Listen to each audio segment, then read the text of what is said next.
Germany, and Klagenfurt in Austria, and St. Gallen in Switzerland. And what it ties it all together is missions. We're having new discovery flights, we have new landing challenges, and we have new sort of tours of the country. So they fly you around all the awesome looking places and really celebrate the beauty of this region of Earth. And this is a celebration of DACH, of Germany, Austria, and Switzerland. I'm so happy to be able to announce the date here at Gamescom. You know, that is really incredible, all the different regions and everything that you're going to have in the game, and the way that you're going to be able to actually highlight those. Yeah, I think it's really cool. But you know, for us, it's actually not just the region and the visuals. We talked a lot when you study aviation, when you love aviation like we do, you actually realize that a lot of regions of Earth have a very special relationship with flying, with aviation. Sometimes it's, you know, the first experiments with aircraft, or a famous pilot, or a feat of aviation, or like a local manufacturer. So we thought to ourselves, why do we not use these world updates to celebrate the planes? So we are announcing a new series. We call them Local Legends. And think about that as planes that are locally well known, like in that region, but outside in the world not so much. But why not use the world updates to highlight this, to bring these awesome machines to a worldwide audience? So for World Update 6, we picked a German plane from the 1930s. It's called Junkers U-52. In Germany, it's lovingly named Tante U, so Aunt U. And we think of us as sort of a digital preservation. So we really want to get these planes to an extreme level of detail. We're going out of our way to really go deep. So we're doing a full scan. We take full scans of the outside and the inside, as detailed as 1 millimeter, which is as good as you can really do this. And then we're working with, for the Junkers, we worked with Bernd Junkers, who is the grandson of the original creator of the plane, Hugo Junkers. And he's helping us. He had a ton of insight and materials. Then we worked with an organization that is preserving one of the last surviving examples of the Junkers. So they let us scan and take photographs. And then we were lucky that to find a pilot that actually flew one of those planes while it was still flying in the real world. And he lets us know, like, is the cockpit right and the sounds right? Does it feel right in the air? So we're having a blast working with these experts to really to celebrate this plane, to bring them back to life. So this is almost like you're creating like a digital museum for aviation inside Microsoft Flight Simulator. Yeah, I mean, it's basically that. It's a museum with flyable planes. So we're working with 40 museums around the world. And it's honestly one of the funnest parts of the job. You end up working with these curators of planes. These are their babies.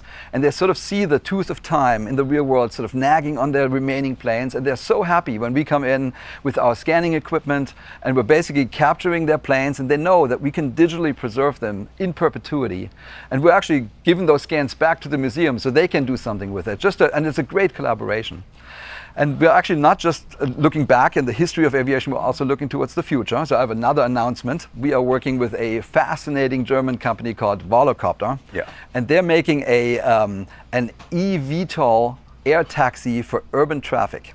So they have a vision of the future, how these drone-type machines basically connect people in large cities. We're working directly with the engineering team to make sure that we are capturing their plane and their aircraft perfectly in the flight simulator, and that's coming out in November. I mean, you weren't kidding when you're saying that there's a lot going on inside of Microsoft Flight Simulator. Is there anything else you want to share? Yeah, there's one more thing. I'm so happy to announce that we've partnered with RARA. That's the Reno Air Racing Association, and every year they put on something called the Steel National Championship Air Race, and we're bringing this to Flight Simulator. So this is the fastest motorsport. This is right down your alley. It's the fastest motorsport on Earth, and I actually brought you a little trailer to look at. So race, speed. We go into the danger zone, baby. Let's go ahead and show that. Eu fiquei sabendo ali, o pessoal do Xbox Brasil não tá transmitindo isso aqui não, gente.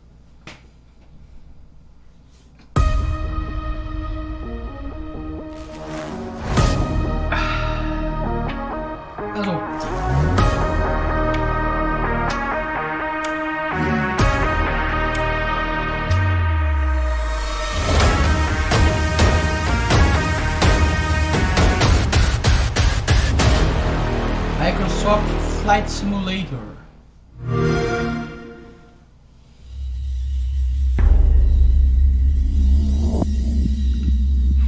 PC You know I like going fast, and you know I love being in the danger zone. When is this coming out? Man, these planes, they fly 500 miles, faster than 500 miles an hour, 50 to 250 feet above the ground. So you are definitely going to be in the danger zone. I mean, without going into too much detail, this Reno Air Race is actually the largest expansion we have since we launched on Flight Simulator. It's not just because we scanned all the famous race planes of the world. There's lots of them. This is also the first time when you can basically race against your friends and pilots across the planet. And so a competitive multiplayer is coming to Microsoft Flight Simulator, and that will definitely test your pilot skills. And you ask, when is it coming out? This is coming out this fall, so it's right around the corner. Oh, that is fantastic. And you know I have the need for speed, so I can't wait to get my hands on this and participate in some of these air races. Awesome, man. We got you covered. Thank you. If going fast on the ground is more your speed, keep an eye out for an extended look at Forza Horizon 5 later on in the stream. We'll also talk with Wasteland 3's game director about the game's next big DLC. But first, if you're an Xbox Game Pass subscriber, we have some great news for you.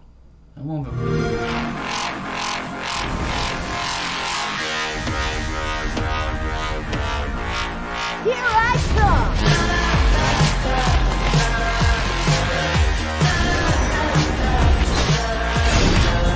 Build a weapon, one that blows the world away.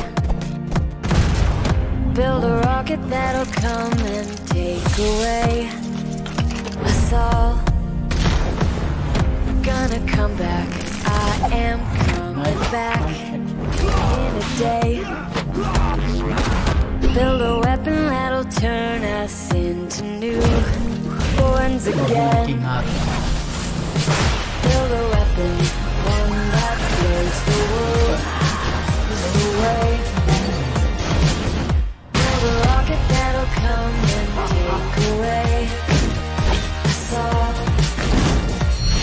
Gonna come back, I am coming back in a day.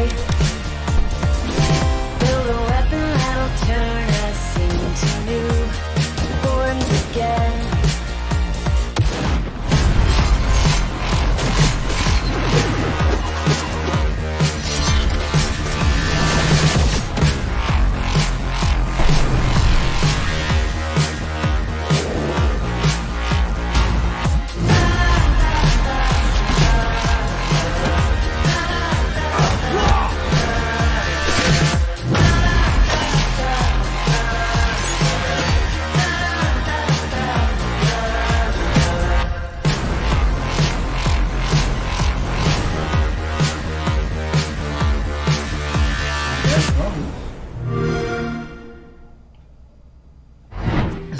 Somehow they did it. They added even more games to Game Pass. But let's talk about what's coming up. We're talking Age of Empires 4, the game's creative director, and we're going to see what's next for Sea of Thieves. But now, we've got a new roguelike retro shooter that, in grand retro fashion, sends you plundering through shifting dungeons to defeat a mysterious eldritch terror. Let's dive into foi lançado nos Estados Unidos. Assim como o Xbox Brasil não tá falando nada, a gente não entende por que ele falar. O pessoal daqui também não vi ninguém falando sobre os 30 anos do Super Nintendo. Cara, ignoraram legal, cara. Já estavam se empolgando em fazer a greve vida.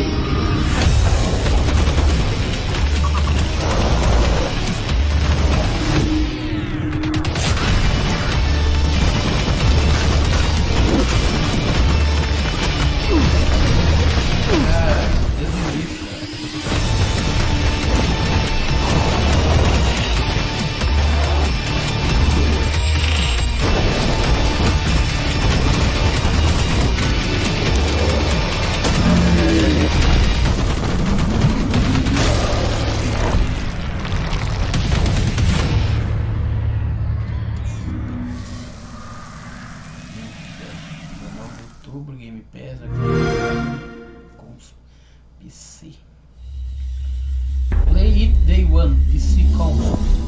Well, I am here with creative director of World's Edge, Adam Isgreen. And Adam, I'm so excited to talk Age 4, of course, because you've brought something a little different and very special today. Yeah, I have. So, so far we've been showing everyone kind of what Age looks like from in the game, when you're playing it. You've gotten to see a lot of footage of that, and we've also shown a little bit of our campaigns, right, through when we unveiled the 100 Years' War and showed Joan of Arc. But we have yet another way in Age of Empires 4 that we're kind of bringing history to life that we haven't talked about yet. See, you do this to me. You put me in suspense. I want to know more, so let's go with it. Let's hear more. Okay, wait, you get 1 moment of suspense. Okay, that's enough. So what we brought today is we have these wonderful little videos that we've created that are interspersed amongst the campaign, and they're about 3 to 5 minutes each. And we have over an hour of them total, and they're called Hands-on Histories. And what they are is a great way to deep dive on certain fun subjects from the cultures we're representing and just from medieval history. Excellent. Well, I hear you've actually brought one of those segments that you're going to share here for the very first time. Yes, I have. We are going to show you the segment on one of the most popular units from Age of Empires franchise and a fan favorite, the trebuchet. Excellent. Well, this I got to see. Let's take a look. A counterweight trebuchet was the king of all siege engines. A catapult capable of smashing down castle walls from great distances.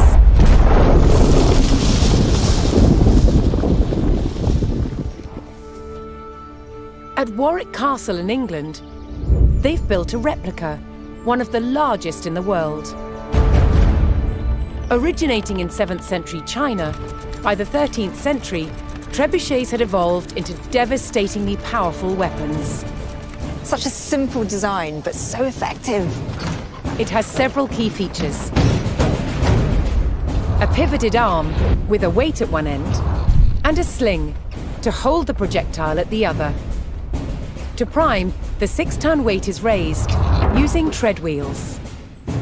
So this is one of the wheels, one of 2 that's attached to an axle, which would lift the counterweight, weighing 6 tons. It's based on muscle power alone.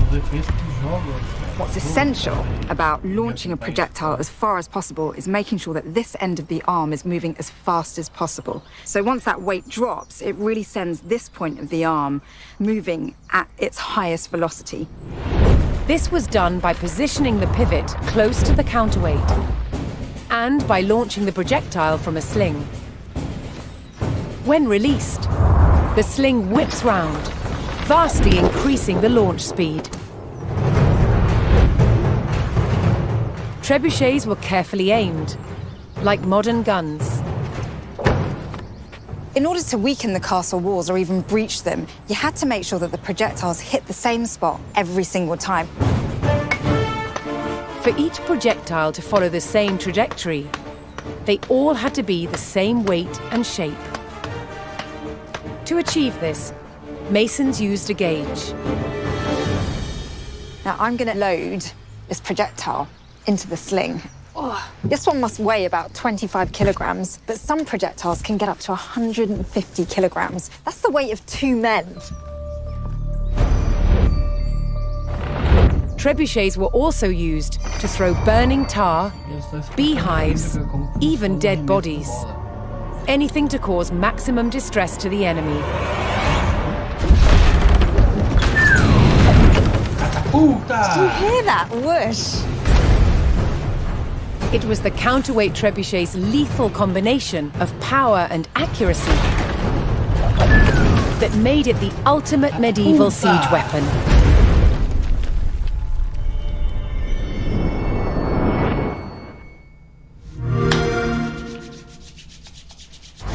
You know I'm going to say trebuchet! Don't care, because that is awesome and remarkably unique, something you don't see in games very often. Yeah, so one of the things when we were looking at what we were going to do with Age of Empires 4, there's a phrase I'm really fond of, which is history is only as interesting as the people who taught it to you. And you could say that about any subject, really, right? But I think the great thing is when you have someone that's so enthusiastic and passionate about history, it really comes across. And we wanted to be that kind of teacher for history. And there's a phrase called humanized history that I use to kind of describe what we tried to do, which is we tried to like connect past and present. And you can see that kind of in our briefings as well, where we've got like real stuff with like CG kind of overlaid to show you the history. And so for these, we really wanted to do that same thing. So ourselves and Relic partnered with this amazing group in the UK called Lion TV, and they've done production on an amazing amount of shows and documentaries for the BBC and won every award you can imagine for media. And they travel to all of these locations in all these different countries to meet with these subject matter experts and get all of this great footage on how things really worked and how things were made. And it's been delightful to kind of go through that process and get all these and finally start showing them everyone. I love it. Now you also, of course, you've got a bunch, as you mentioned, of these hands-on history segments. Anything else that you can tell us fans about what we can expect, looking forward to? Any favorites you got coming up? Oh, well, favorites. Oh, man. Well, I think my personal favorite is one called Medieval Surgery. Okay. And I'm going to let your imagination go with what we might show and what we might talk about in that one. Yeah. But the thing I love about them is that they go all over the place. So, we've got ones on warfare and castle building and like how they kept flaming arrows from not going out when she shot them. And but we've also got all of these ones on, like illuminated history and falconing and, like horse taming, armor creation. And there's even one on Mongolian instrumentation, which is really cool because those instruments, we actually use them in the soundtrack for the Mongols when you're playing as them in the campaign, in the game. I mean, I just love the behemoth amount of history that you guys... Age of Empires, always known for bringing history alive in a completely different way. And I also love to mention this to people that you and the team do so much research. And it's so great to see this approach being used in a hands-on history kind of segment. But I mean, what was that approach like to sort of, sell going forward, especially since it's such a unique in-game experience? Well, the cool thing was it was there from day one. It was one of the things I was really wanted to do is try to tell these stories in a different way. But I'll tell you, like full disclosure, it's been insanely nerve-wracking because we're trying something completely different that no one's ever done before in a game, right? We're history, but we're a game, but we're teaching you things, but you're having fun. And finding that middle ground has been really challenging. And every time we've tried to we've shown the campaigns or we've shown these hands-on histories, I've been like, oh God, it's gonna work? Like, people are gonna like this? And the great thing is so far, everyone that's really experienced the entire thing put together have just been like, wow, this is great. And it's so different and kind of cool and refreshing. So, so far so good, right? But yeah, it's been a journey, to get all this done and put the whole game together. Well, I love that you mentioned journey because we are coming towards the end of this development journey for Age 4. Talk to me about where people can find and learn more about Age of Empires 4. I know they're all chomping at the bit. Oh, well, October 28th, we are launching the game. You can go to ageofempires.com to learn more about the title. And if you're really, really excited, right now, you can go onto the Microsoft Store or Steam, pre-order the game right now. And of course, we will be there day one, Xbox Game Pass for PC as well. So anyone that's on that can just grab the game and start playing. But yes, I believe you are a part of something very special. Yes, so Gamescom opening night live. Yes. 11 a.m. Pacific time. There might be something Age of Empires related in there, so if you're a fan, you probably should tune in. Oh, a bit of a tease from Mr. Ice Green. Maybe. And I like it very much. Adam, thank you so much for joining us here. Always a pleasure, Kate. Always a pleasure. Age of Empires 4 looks fantastic, so I cannot wait. October 28th, neither should you. Now, we have tons coming up here today, including a new update for State of Decay 2 and an extended look at Forza Horizon 5 with our friends at Playground Games. But now, let's catch up with Paris, who's gone from flying the skies in Microsoft Flight Sim to a different kind of cloud. That's right, Kate. Xbox Cloud Gaming is already available on Windows PCs, mobile phones, and tablets. And now, it's coming to Xbox consoles. The future with cloud gaming sounds bright. No waiting to install, no running out of hard drive space, no waiting to patch, and no buying a new console just to play with your friends. See how the vision of cloud gaming will bring people together without barriers.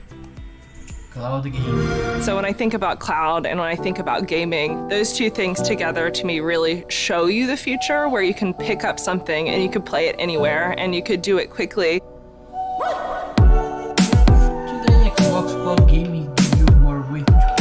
Plus, to console part of Game as Ultimate. Cloud gaming is phenomenal. This is pretty great. I mean, that's pretty awesome. This actually looks so good. Games are large and you want to keep the ones that you know you love on your hard drive. Xbox Cloud Gaming is about being able to discover the new ones right away. It's super exciting that for our Game Pass Ultimate members, they will get to experience Xbox Cloud Gaming on whatever console they have. Cloud gaming is really about looking at how people play differently. I know me in particular, sometimes I just have 20 minutes. It should be as easy as finding the game that you look for on your console and just jumping right in. We're targeting 1080p at 60 frames per second. What's crazy about this is like the latency. This is the kind of stuff you need with cloud gaming. Oh, 60 frames? That's actually very smooth. The process itself to get into cloud gaming feels like you're playing on console, right? You go, you find the game you want, you press play. It's so easy nowadays. You can pick up any device and pretty much play any Xbox game on Game Pass. If my friends have titles that I don't have yet, I can just wait for them to send me an invite. It makes content just so much more accessible. I really love the flexibility. It's awesome. Everything that Xbox is doing right now is just getting rid of the limits of having to be on a specific platform or a specific console. Play on PC and mobile, and now on Gen 8. Yeah, Gen 8 consoles can play Gen 9 content. Isn't that so cool? With cloud gaming, we have the ability, because you are connecting to consoles that are in our data centers, to allow the Gen 8 customers, the Xbox One customers, to play games that their hardware wouldn't have been able to play without it. There's so much opportunity when it comes to thinking about how we can make content more readily available and let people play where they want to. Sign me up. I'm ready for cloud gaming right now. Let's do it. When's the release date? When does it release?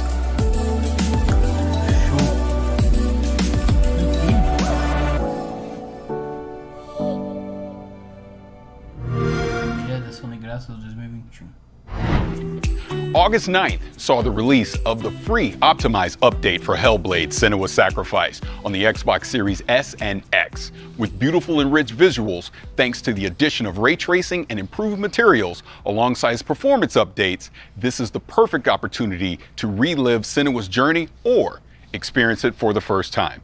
And if you haven't played this, do yourself a favor, grab a pair of headphones and immerse yourself into this world. Agreed. Speaking of unique experiences on Game Pass, the Xbox Plays team will be taking a look at some ID at Xbox titles over the next few days, including 12 Minutes and The Big Con.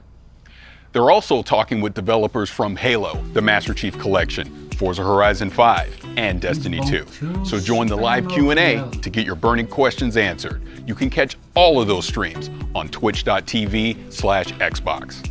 Speaking of Forza Horizon 5, don't forget our friends at Playground Games will give us an extended look at their monument to motoring in Mexico later on. That includes never-before-seen areas of the game map, plus cars that have never been in the Forza franchise before. I've loved everything I've seen of Forza Horizon 5 so far, and I can't wait. Now, Kate, there's more games to check out, right? Well, right you are, Paris. Let's talk Wasteland 3. Their newest DLC introduces us to a new cult. The Cult of the Holy Detonation. The Holy Detonation is life. Deep within Cheyenne Mountain, we've changed. Devolved into the mutations you see before you. Set on a righteous path. The Holy Detonation's life-giving glow should be shared with everyone.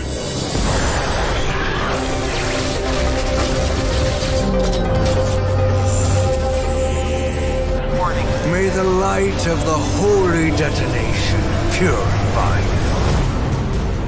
you. Join us, Rangers. Legal.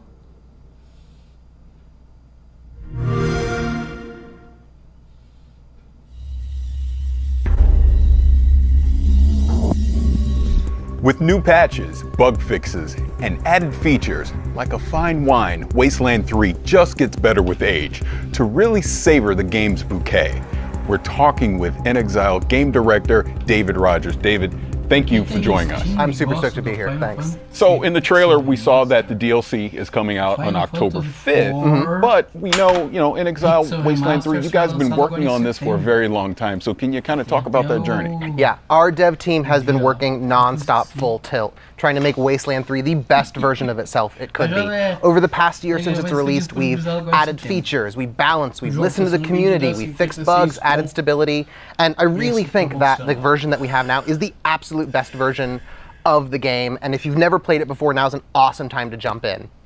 Well, congratulations on everything that you've been doing with Wasteland 3. Now, this DLC is called The Cult of the Holy Detonation. Now, talk about that a little bit. Tell me what's going to go into this DLC. What should we be excited about?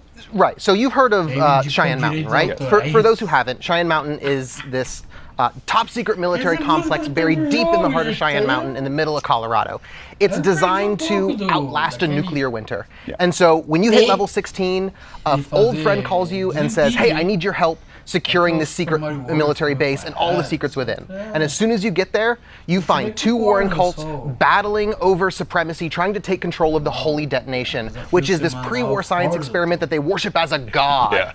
And these cultists are insane, they're mutated, they've gone totally mad, and all they want to do is share the holy radiation with you and your entire ranger team. How generous! Yeah, that sounds a lot cooler than some of the cults I may have joined in the past. But this is typical Wasteland fashion. We're really going to be able to get in there and mix it up, right? Right. So you and your ranger team insert yourself right smack dab in the middle of their holy war, which, what could go wrong? Yeah. And this is a Wasteland game, so you decide everything. Choice and consequence is our bread and butter. And so you decide who lives, who dies, who gets screwed over, who takes charge. You're deciding the fate of the cults, the Holy Detonation, Cheyenne Mountain, and ultimately all of Colorado. This is really your game to craft and mold. That's awesome. So the last expansion was the Battle of Steeltown, right? You had giant robots and things like that. So, what are you going to do to actually top something like that from the last expansion? Right. So we wanted returning players to find something that they could never find in another version or in previous versions of Wasteland 3. And so we built this as a Wasteland-style dungeon crawl. And in there, you find this awesome mix of mystery, exploration. You're meeting these crazy cultists who have been locked in this pre-war time capsule, and some of the raddest boss battles we have ever been able to build in a Wasteland game. That's awesome. I want to get back to the crazy cultists, but talk to me about these big boss battles. I want to hear more about that. Right. So we took the best parts of Wasteland combat and we breathed new life into it with objective-based combat, which are basically super rad boss battles. It's no longer you're huddling in a corner, throwing down turrets, just going on murderous rampages. It's not about killing, it's about getting the job done. And so now, combat doesn't end until the mission is over. We send you on proper combat missions. You're in there, breaking into prisons, rescuing POWs. You're disrupting these high-tech cultist rituals. You are splitting your fire team and coordinating like you never have had to before.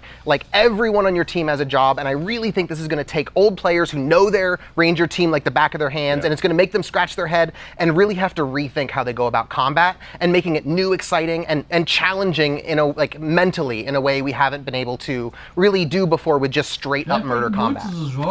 Now, Wasteland has a reputation for getting a little silly. Right. What are some of the weird characters we can expect in some of the story encounters we'll see in the game? Yeah, with Cult of the Holy Detonation, we really got to cut our devs loose and just let them be creative and fun and silly. In Exile's modus operandi is if we're brainstorming and something makes us laugh, we just put it in the game. That's just how we do it, and we pick up the pieces afterwards. Because we want to make something that entertains us, and then we know if we're having fun, our fans are going to have fun along with us. And so we got to explore, really letting you get deep into this weird radiation cult, and let you interact with them and talk with them, and tell stories and maybe even join them.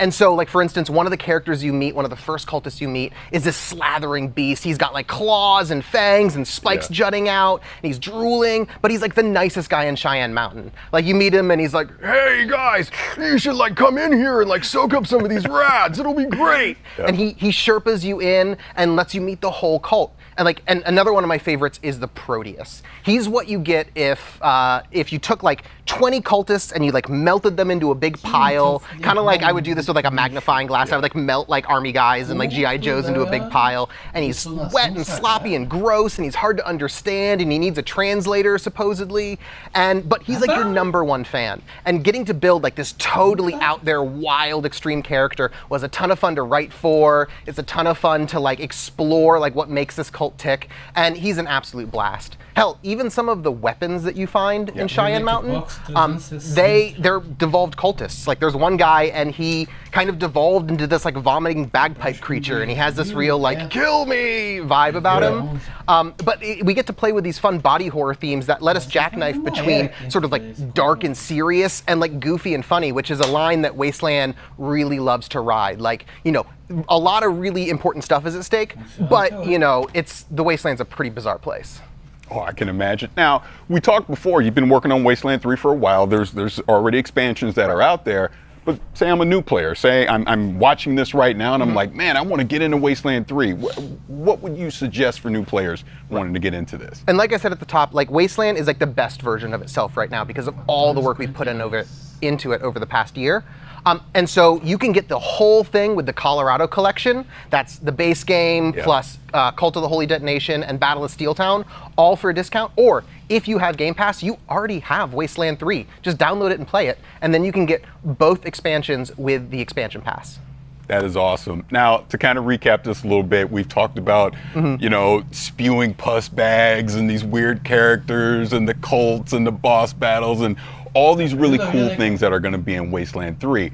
But please remind everyone before we get out of here, when can you pick up this DLC? Right, this work of passion, it comes out on October 5th.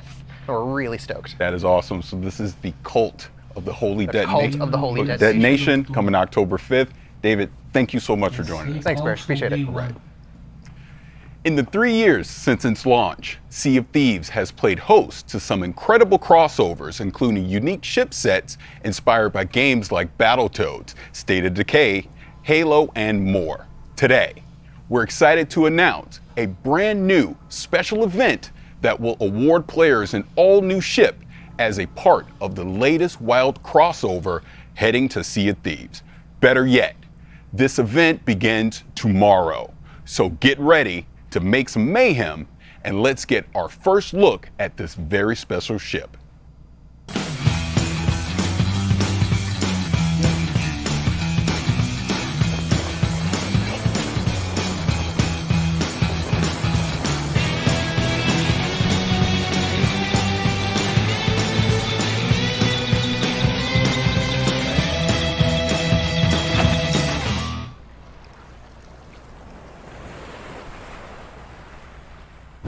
Guten Tag, everyone. Really cool to be a part of this all-digital Gamescom event. And we were thinking, what's the best way to kind of celebrate Gamescom and to be a part of this as Sea of Thieves? And so we're really excited to reveal that we're bringing the Mayhem ship set that you've just seen, a really, really cool ship that's inspired by Borderlands, into Sea of Thieves. And we're giving all of our players a chance to earn it during kind of the Gamescom time period. So it's been really cool to work with the Borderlands team to bring this ship to life, and giving all of our players the chance to earn it as part of this live event that we've cunningly titled Mayhem. You might notice the link. So you can probably guess the kind of activities that are involved, but if you head to Larina at any of the outposts in the Sea of Thieves world, she'll be able to fill you in on the details of what you need to go do to earn the ship set. So we hope everybody gets a chance to take part in this awesome time-limited event. So it starts today, and it runs through to September the 7th. So that's the time period you've got to get your hands on the Mayhem ship set. And I think that's it from me. So, as always, I will see you on the seas.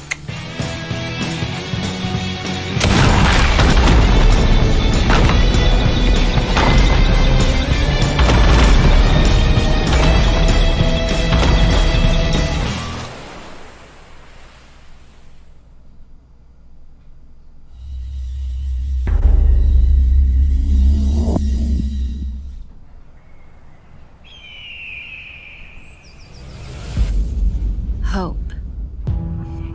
It's always been a dangerous world in Trumbull Valley.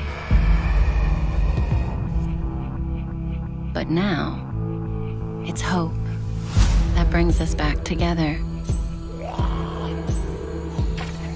There It reunites old friends. It builds new bonds. And in the face of a growing threat, hope is the greatest weapon we have.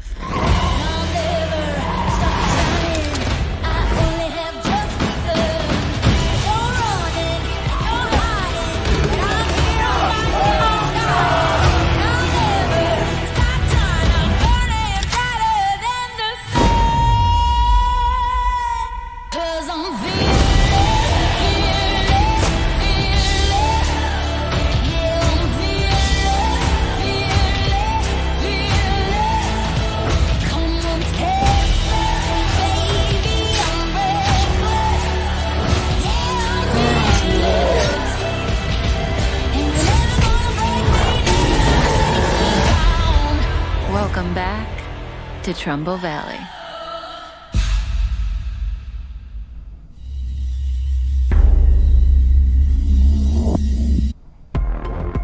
Well, just like zombies themselves, it seems everything old is new again in State of Decay 2. And we have a guest to walk us through this Undead update. Please join me in welcoming Undead Labs Director of Communications, Wanda Russell. Hello, Wanda, how are you? Hello, I'm great. It's great to be here, talk about the Homecoming update releasing on September 1st. We are very excited to get this into players' hands. You are indeed. So let's talk about the Homecoming update. Obviously, we are coming back to Trumbull Valley. We were there for Heartland, the update, back in 2019. Talk to me about the differences, and I'll sit right here and listen, because you're adorable. So Heartland is the story mode within the game, but it's a very linear, narrative-driven experience. You know, players couldn't move their communities there.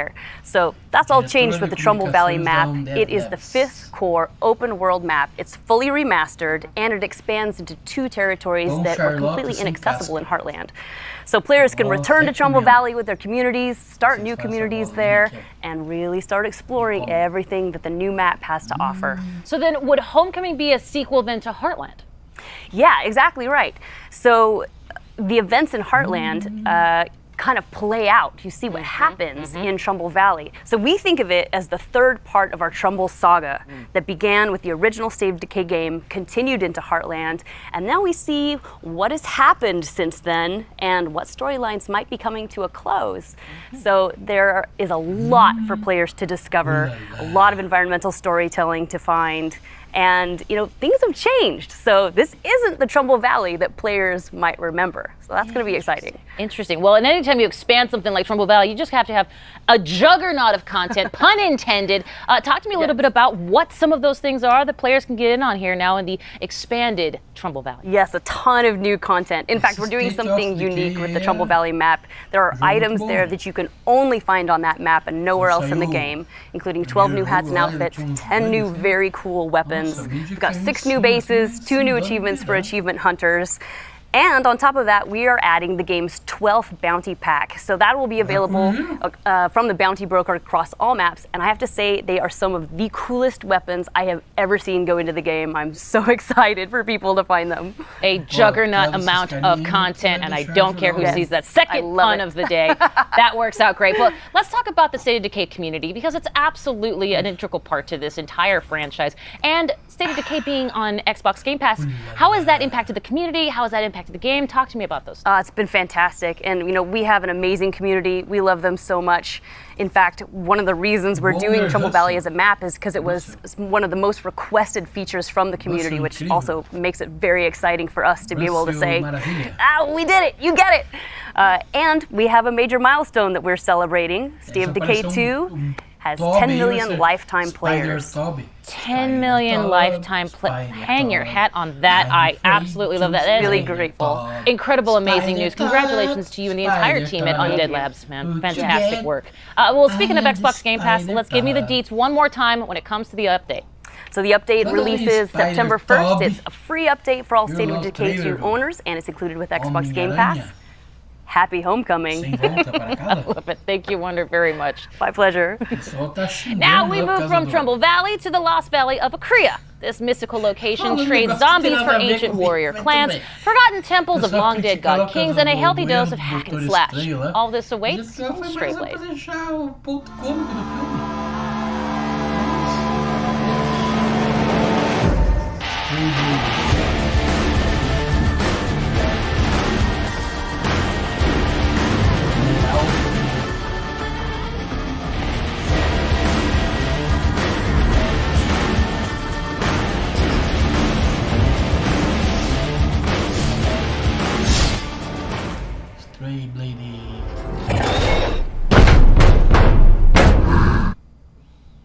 In Strayblade, you discover the mystical lost valley of Akria, a world which ranges from overgrown temple ruins to frozen caves and winding canyons. A game world that changes based on your victories and plenty of dudes to stab in blade-to-blade combat. If that weren't enough, you even get a fuzzy little pal to help you out. Between the epic fights and this small guy, there's clearly a lot going on here. So let's hear more from Point Blank Games about Strayblade. Hello everybody, I'm Leonard Kausch, Game Director at Point Blank Games, and today I will show you Strayblade. Strayblade is an action RPG where you play a rogue adventurer who is exploring the ancient valley of Akria with his companion, a witty wolf named Boji. Unveil the history of the Forgotten Valley, muster the powers of the 3 Akrian metals to restore balance to this war-torn land. Yes. That is the how, as well as the why. Combat and exploration are the 2 key elements of our game. Let's dive into the combat first. Our combat system merges strategic anticipation of enemy attacks with split-second blade-to-blade reactions. It is the high noon of skill-based melee weapon combat. To achieve that, we put our hearts into creating fluid, well-readable animations and epic cinematic finishers. You can choose from multiple weapon categories that can be combined to fit your playstyle. Now, let's take a look at the exploration. Akria's colorful world ranges from overgrown city ruins to frozen caves and winding canyons. Together with your companion, explore the deepest corners of an ever-changing world, bristling with adventure. Every discovery holds treasure. Find rare materials, recipes, weapons, lore pieces, and beautiful places. Change is part of your journey, where every victory impacts the world around you. When you die, time keeps moving forward. Enemies killed stay dead, new foes invade camps that you weakened, and when Boji revives you, only one thing is certain. The change you brought shapes what now awaits you. And of course, get ready for epic boss fights.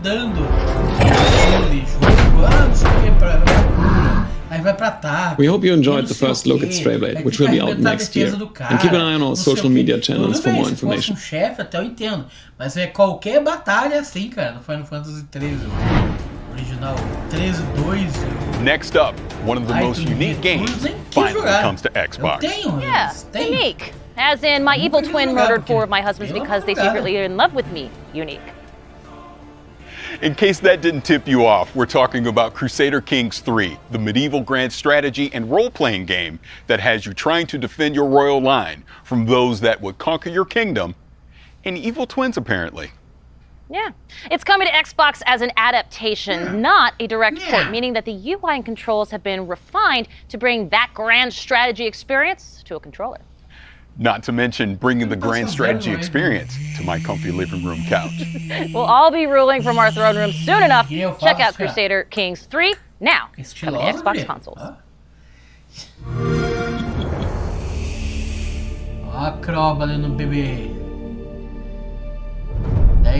My son, we must never forget the crimes committed against us. Your father sought his glorious revenge and failed.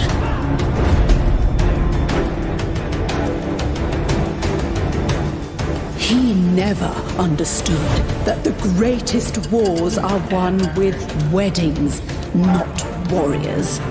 With daggers, not swords.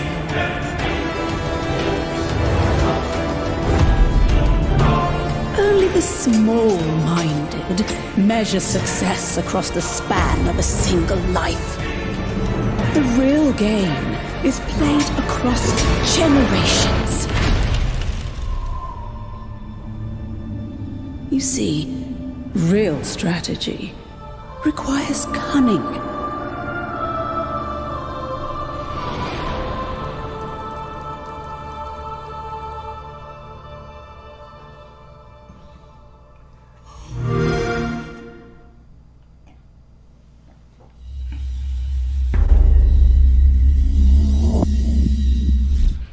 Crusader Kings 3 is wild. You really haven't lived until you've made an 8-year-old the King of England. Well, it's nice to have hobbies. We've all gotten into some weird stuff this past year. Weird like diving into people's brains and exploring their mental universes projected into a psychedelic 60s wonderland kind of weird? Exactly that kind of weird, which means I am so excited for Psychonauts to finally get a sequel. It has been so long. There really is something special about Psychonauts, isn't it? There really is indeed. Now, think about this. 2005, when Psychonauts originally came out, was a different time for gaming. Most of the biggest games that year, we're talking Resident Evil 4, Battlefield 2, Call of Duty 2. They were great games, for sure. But they were all big, beefy shooter games. Meanwhile, Psychonauts had humor, whimsy, and surprisingly heartfelt moments. It was an oasis of color and humanity in an era when games were increasingly turning grimy, dark, and combative. Not to mention having some deceptively deep character moments. That's why the original is considered a cult classic. It has been a long time coming, and it is finally here. Enjoy this long-awaited launch trailer for Psychonauts. Well, this shouldn't take too long.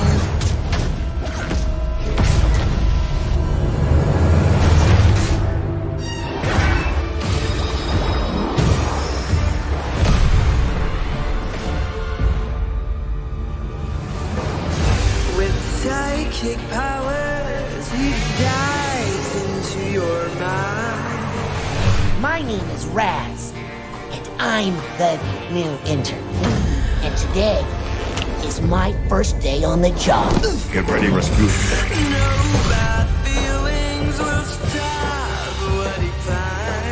Did you forget everything I taught you about levitation, Rasputin? I'm not supposed to check out equipment to interns. You did what?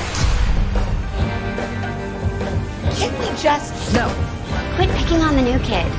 We were all new once, in case you forgot. I've got eyes on the target.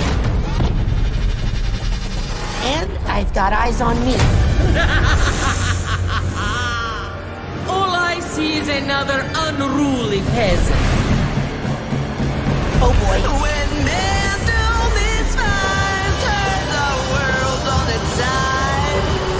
Only one man can save us. Mind reader. It wouldn't be the first time the Psychonauts underestimated Maligula's power. Leave it to me.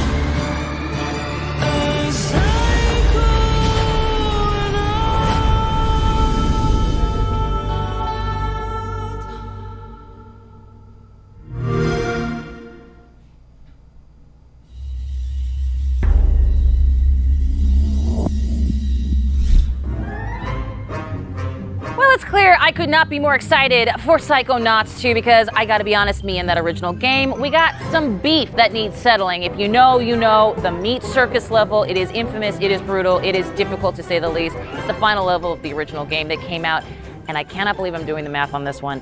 16 years ago, Tim Schafer and Lizette Teatree Montgomery. I am definitely dating myself, but you all welcome from Double Fine Productions. Thank you so much for being here. Tim, can you believe it has been 16 years? I almost said 19 years. Yeah, it feels like only yesterday, but it kind of was for Raz because the story picks up right where the first game left off. And even though it has been a lot of years, it's a game that matters a lot to us. We really love it here at Double Fine, and we know that a lot of fans, it meant a lot to them. And so we really want to be true to the spirit of the first game, which we were able to do because we brought back a lot of the same voice actors, and we also have a lot of people on the team here that worked on the first game, as well as bringing on a bunch of new people like Lisette.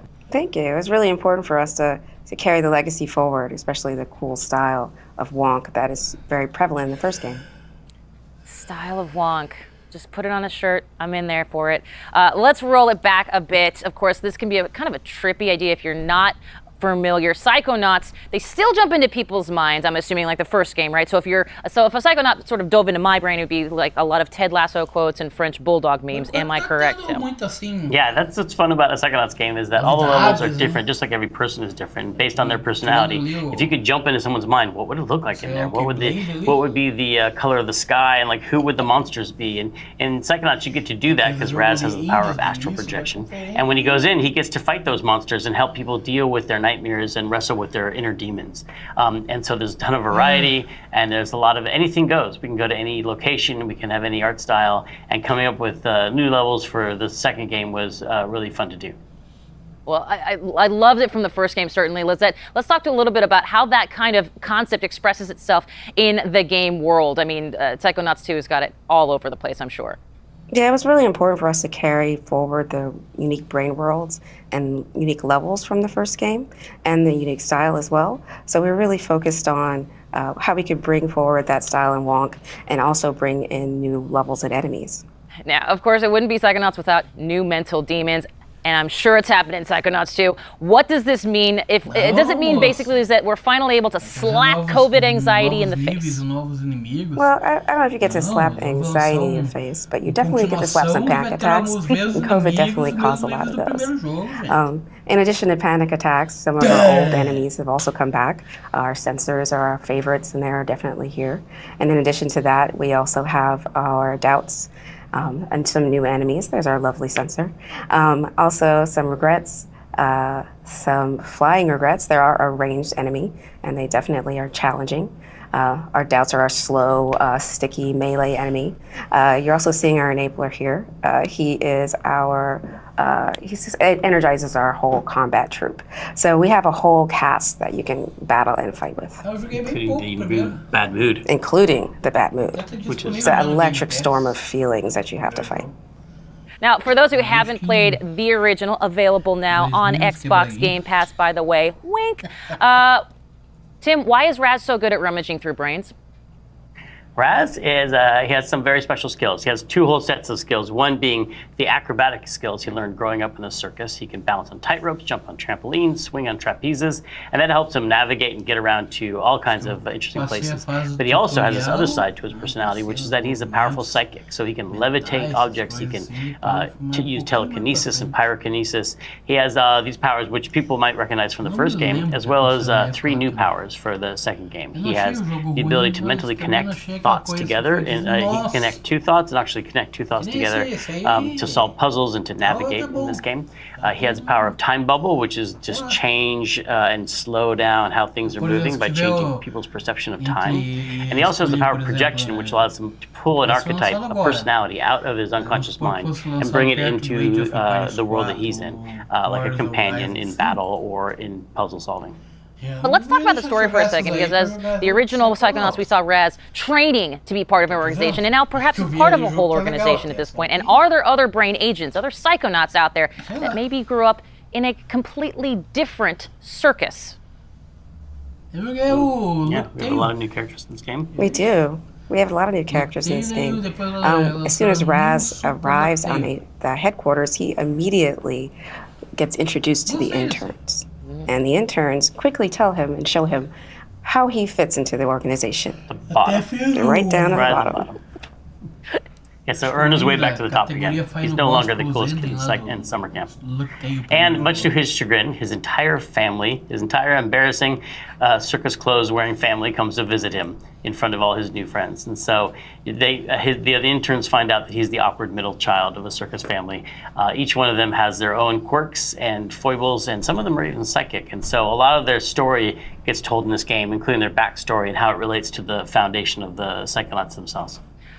Well, I like that. And of course, as you might know already, I'm sold. But you, of course, already knew that. When can myself and the rest of the world exact some beefy, meaty revenge? You can get back to the beef and play Psychonauts 2 on August 25th on Xbox Game Pass and PC. There it is. Lizette, Tim from Double Fine, thank you so much. And you know what? Extend a huge congratulations to everyone at Double Fine on the launch of Psychonauts 2. Thank you so much. We're very excited. Thank you. And you can catch more of Tim Schafer and ask him those burning questions about the newest game in the fan favorite franchise in our Xbox Play stream tomorrow. But first, we're going from cleaning out mental cobwebs to cleaning up alien planets in this supremely satisfying 4K 60 trailer for The Gunk.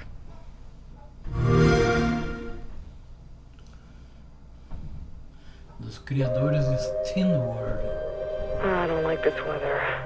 I'm pretty sure the ship's insurance won't cover alien storm damage. You have to be careful out there. The everything here.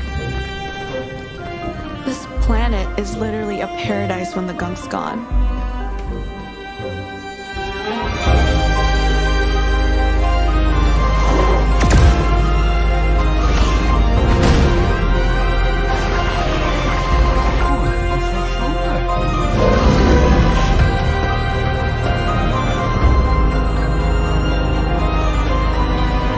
Bex. Oh, please, Bex.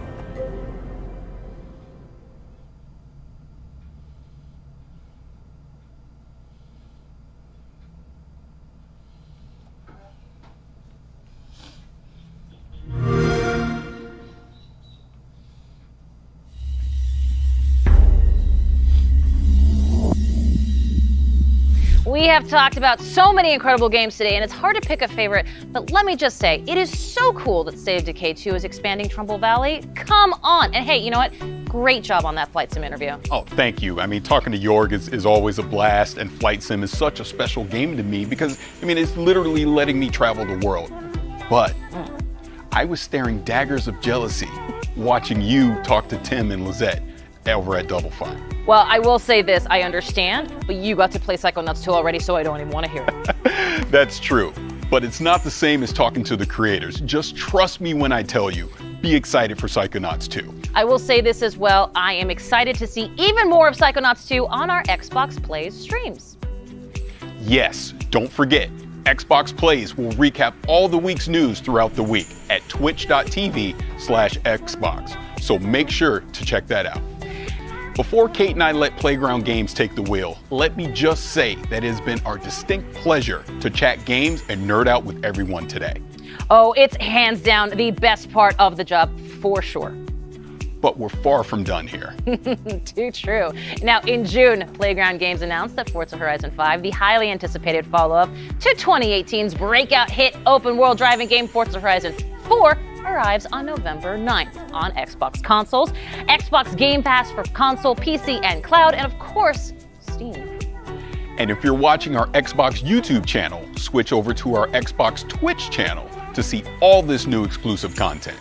And that is twitch.tv/Xbox for the full vroom vroom experience. And if you're already watching on Twitch or one of the Forza channels, stay right where you are. Without further ado, let's dive in, starting with the new custom Forza Horizon 5 controller, which is available for pre-order today, so players can have it in hand by November 9th when the standard edition of the game launches.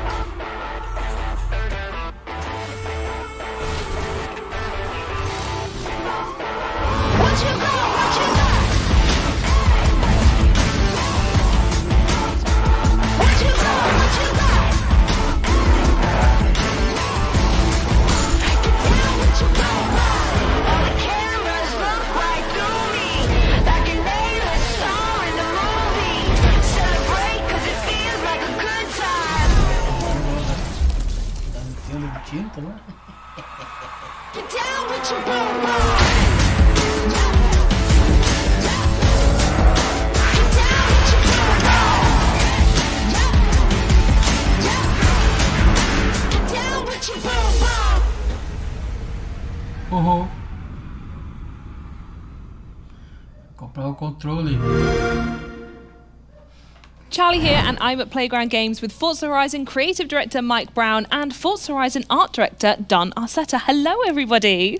Hey, everyone. Hi, Charlie. Hey, Charlie. Hello. How cool is this? That is stunning. Look at that. Well, we obviously just saw a really cool video about it, and I'll be the first to say there is an amazing influence of Mexican car culture and music literally splayed right across the front. Isn't that right?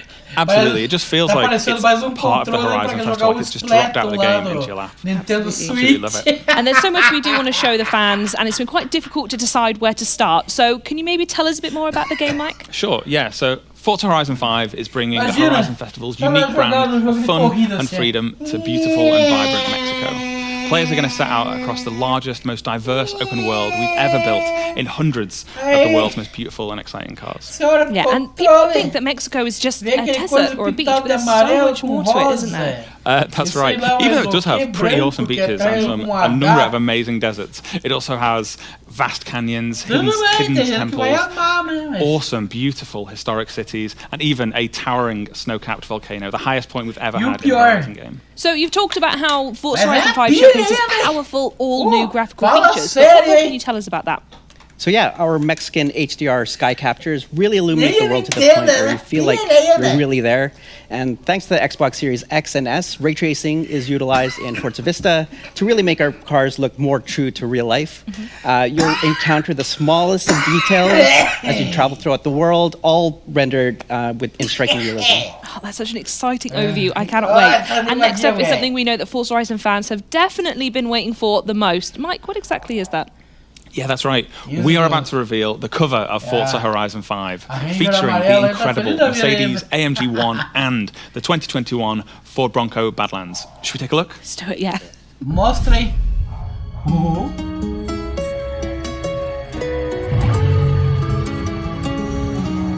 Aí você joga com aquele controle amarelo com rosa esquisito ali, né?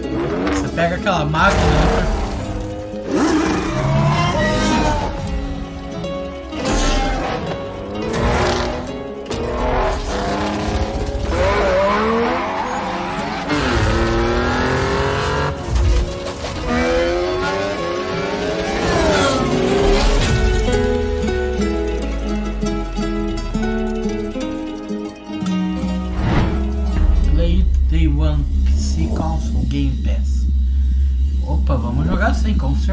Now, those are two very different ways to explore Mexico. So what I want to know is why those two cars were chosen and what players can expect when they get behind.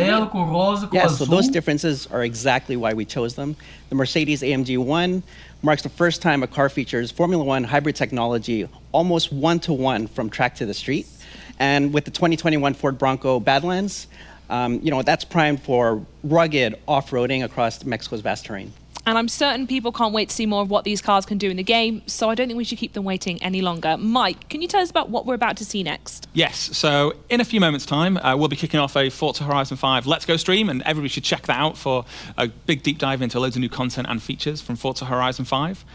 But before that, we have 8 minutes of brand new gameplay where we're going to see both the Mercedes AMG 1 and the 2021 Ford Bronco Badlands. And in typical Horizon fashion, we are going to see active volcanoes, cars jumping out of cargo planes, and a race under beautiful Mexican skies all the way to the Horizon Festival. Should we check it out? I think we should.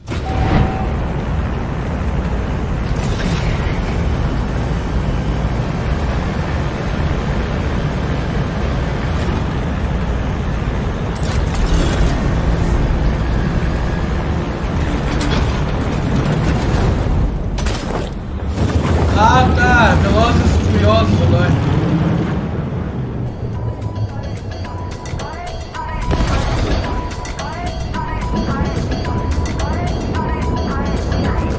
Essa deve ser a primeira missão do jogo.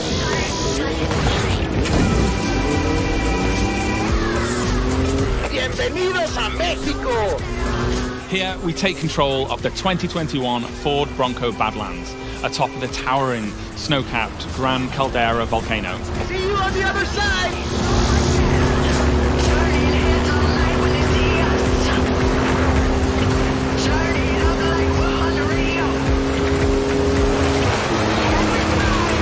Follow that car! Past me! Yeah, we're doing it our way. Okay.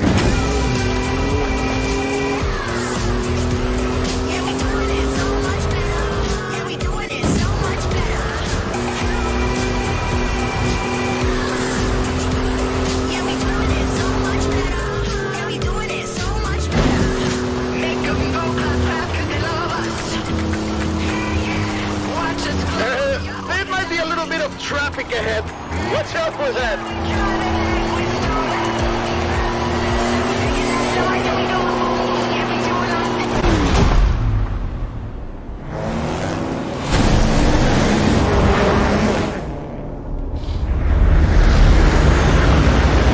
Making new friends, eh? You go enjoy yourself. I have to go make another delivery.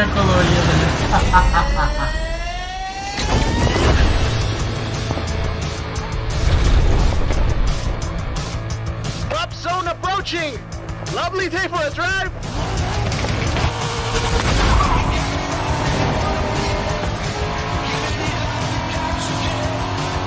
So now we see the 2020 Corvette Stingray tearing up the asphalt towards a dust storm in the Mexican farmland.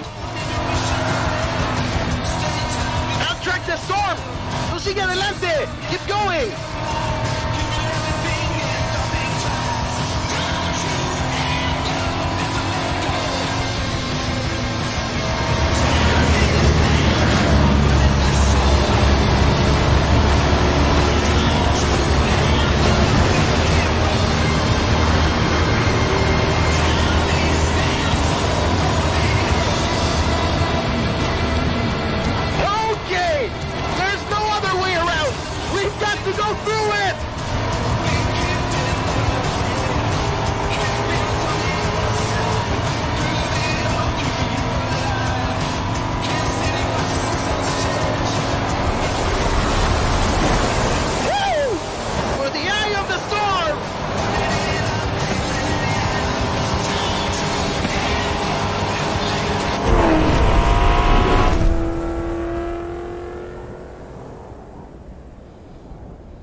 That's fine.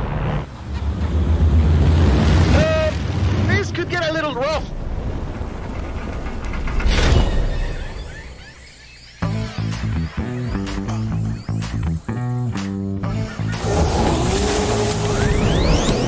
Touchdown! Not even a scratch. The jungle awaits. Next up is the Porsche 911 Desert Flyer, crashing through the dense jungle tree canopy. Flamingos!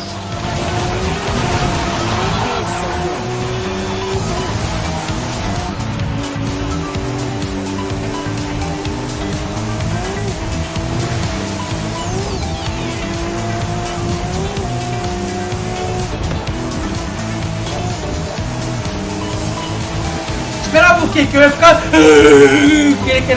Aqueles loucos lá? React? Não, cara.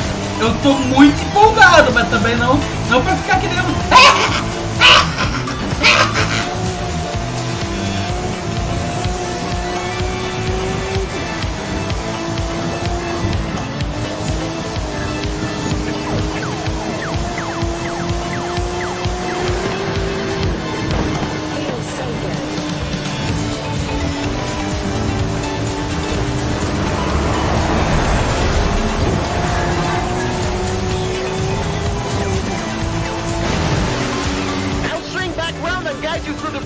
Eu espero não levar restrição de direitos autorais por causa desse vídeo aí.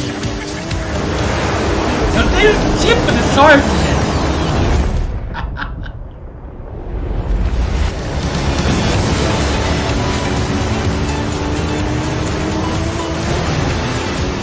Que maravilha! You're not gonna believe your eyes when you see this. Keep going.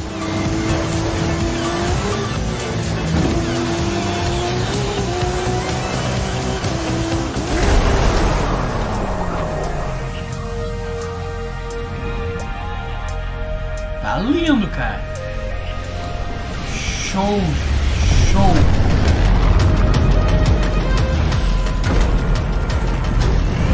This is the final drop. The whole festival is waiting. Go, go, go!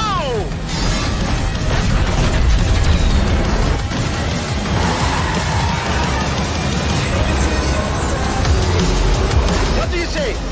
First to the festival wins? Vámonos! And on the final leg, we have the stunning Mercedes AMG 1 at full speed across Mexico's sun-baked rocky coast. Horizon, this is Mexico.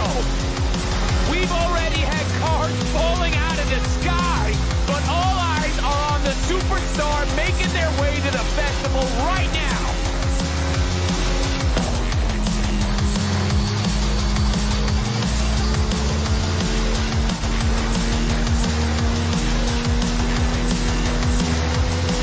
Just arrived at Horizon Mexico, then you are in for a treat, my friend. Get ready for the biggest Horizon adventure of your life.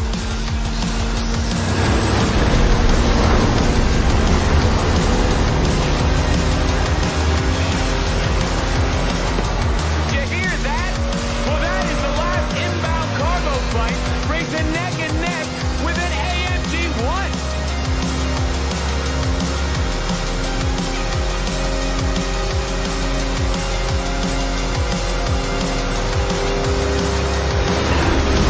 So strap yourselves in, Horizon. I've seen this driver before, and trust me, they know how to make an entrance.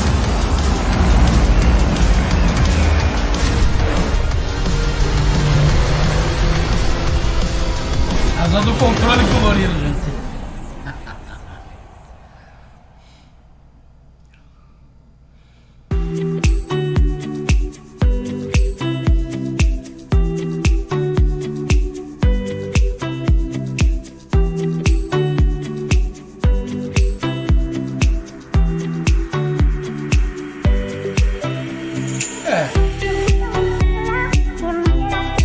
Teve assim muitas rodadas para aqui, não teve quase nenhuma, foi mais ou menos. Achei que teve muito blá blá blá desnecessário, né? Ali na conferência, mas enfim. Valeu pelo Forza aí, então show. Age of Empires 4. Apesar que eu falei, não é muito a minha área, eu gosto de jogo de plataforma, mas sei lá. Psychonauts 2 parece ser bom também. Vamos lá, vamos ver o que vai. Vamos jogar mais pra frente aí. Agora tem as parcerias aí que a Microsoft adquiriu, né? Que comprou alguns estúdios como Bethesda e Companhia Limitada. Eu tava achando que apareceu alguma coisa mais assim relacionado, quem sabe, ao Elder Scrolls 6, né? Isso aí, pessoal, se curtiram a live, dê um like. Se não curtiram a live, eu mesmo não curti muito, mas enfim, se não curtiram, dê um dislike. Convido a se inscrever no canal, ativar as notificações e nos vemos no